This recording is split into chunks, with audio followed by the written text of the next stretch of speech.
Congratulations, Herb. This is your barbecue, and I'm going to demonstrate how to go through the proper operation of this barbecue.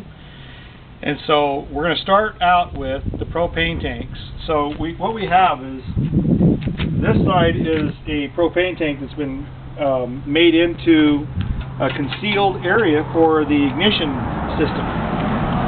So because we wanted it to look like the other side going down the freeway, we made it to where it's concealable.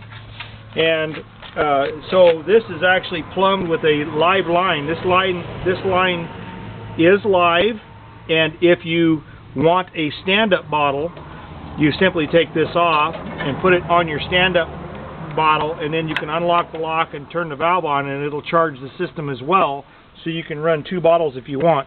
If you don't ever choose to run 2 bottles, you don't have to take this off.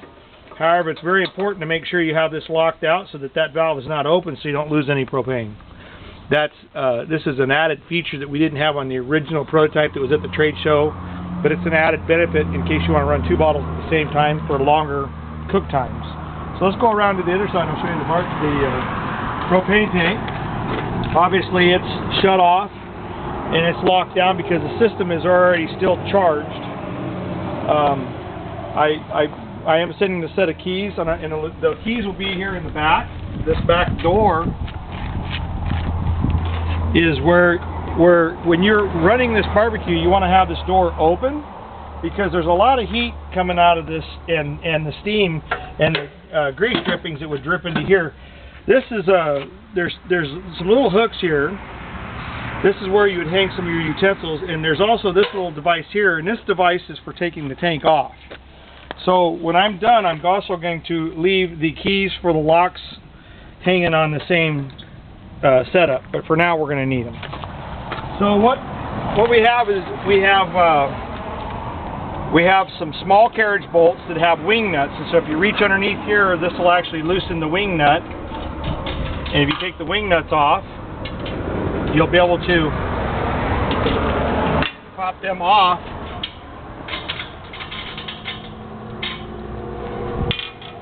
allowing you to take the tank off and pull the tank up and off, and make sure that you grab your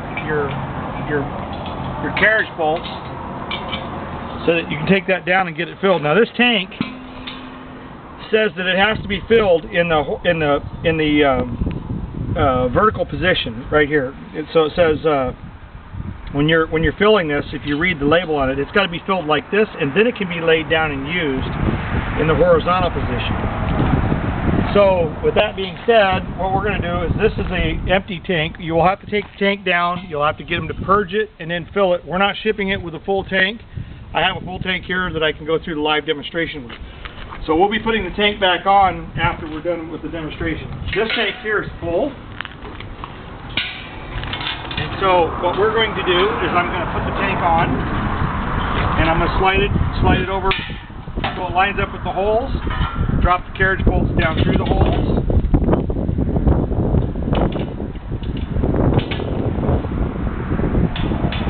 And then what I can do is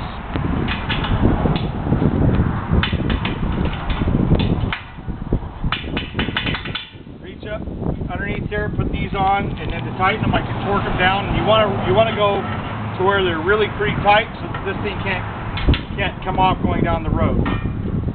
So we can go through that.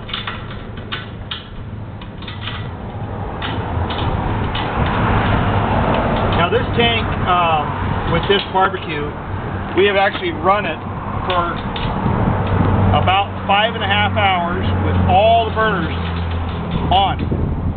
So that's wide open. Every burner you have available, you have about 5 hours of burn time. If you want more burn time, you would simply add a vertical tank on the other side and open that gas valve. Now, for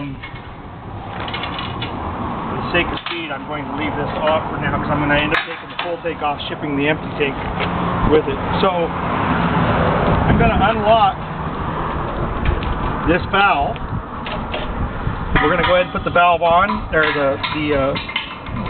screw this on, and this is not opened yet.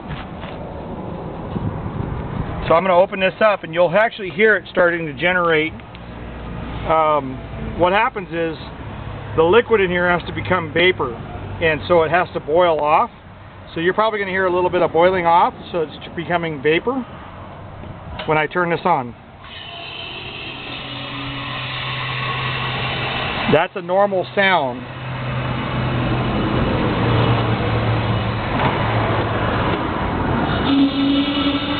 So it's building pressure, so it's actually, the tank is actually boiling. It's sending propane over into a manifold. There's a long pipe manifold underneath of this barbecue that actually has its extra capacity for just the vapors, not the liquid. So it's taking liquid, changing it to vapors. It's kind of an exchanging system, so that the tank has time to recover. Otherwise, the tank won't ever recover fast enough. So we built a manifold so that you constantly have vapor and you don't run out of the vapor. Okay, so now that that's up and running, now if I open this valve over here, you're going to get vapor out of this valve. So that valve, unless it's hooked to a live propane tank, and we know that this is a false tank with the valve turned off, and it's just for the looks. But if you wanted to use a horizontal tank here, you go ahead and hook this on, turn your valve on, and then unlock this, and then turn it on, and then you have two tanks charging the manifold at once. So let's look inside of this barbecue. These are single point upright locking systems, so when you come up, this will actually pull out because it's got a spring.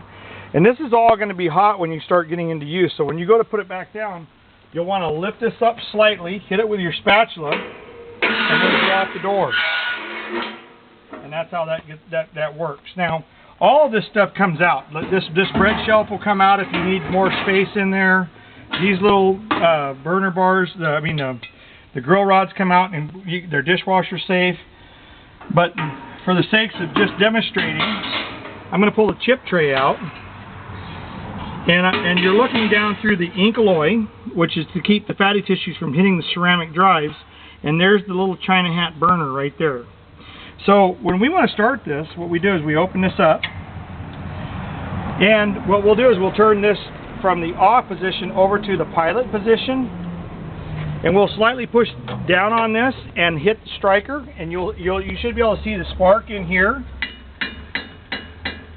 And it may take a little bit for it to get enough prime inside the tank.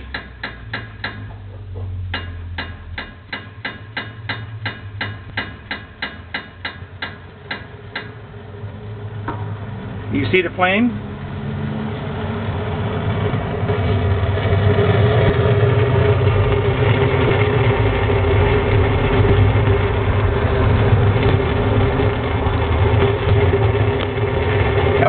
I'm holding this button. I'm still holding this button down until the thermopile picks up enough heat that it'll stay lit when I let go of the button. So I'm going to constantly look in here, and I'm looking at the flame,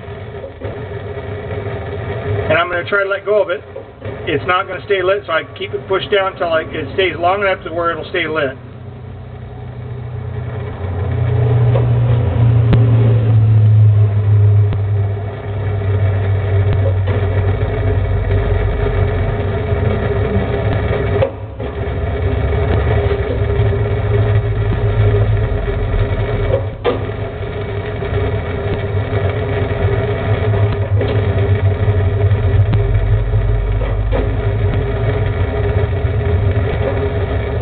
I let go of it, and it's staying lit. So because the pilot is staying lit, and can you see the pilot good enough, or do you need me to remove the ink alloy? Well, I wonder if the other side was open, if it would make a difference. No, it just make it worse. Yeah. You want enough shadow. Ink alloy then.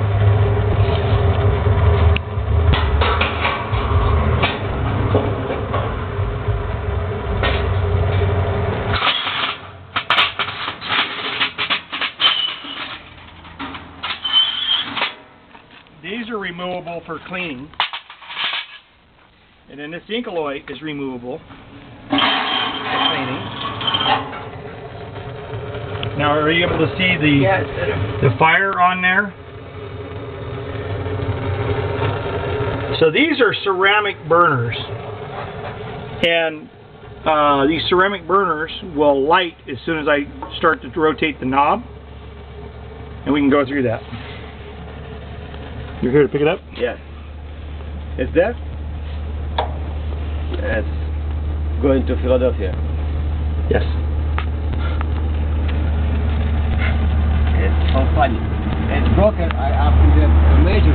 It is 50.